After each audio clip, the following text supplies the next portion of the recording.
Let's talk fluency. Good readers are fluent readers. What are fluent readers? They don't make many mistakes when they read. They read quickly but not too fast, a good speaking speed. They use what's called intonation, and they show strong comprehension skills. They understand what they're reading. To tell us more about this, we go to Miss Hudson at CJA News. Good afternoon.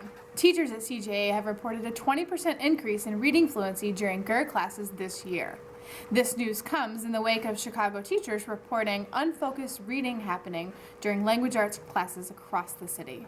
From Room 205, I'm Miss Hudson, CJA News. That's not the news! She's reading from a teleprompter! Bum, bum, bum! Of course she's reading from a teleprompter. That's what newscasters do. Just like this guy. All they are is fluent readers. So, here's how we're going to practice fluency today. We're going to turn to a random page in our book, and we're going to find a random paragraph on that page. We're going to read that paragraph 3 times. The first time, it's just to understand the paragraph, and we're going to identify any words that we don't know in that paragraph. The second time we read it, we're going to read it at a speaking speed, and we're going to try not to make any mistakes.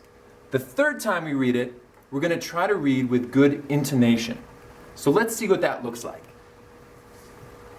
Stanley returned to his hole. It wasn't fair. Mr. Pendanski had even said his fossil was interesting.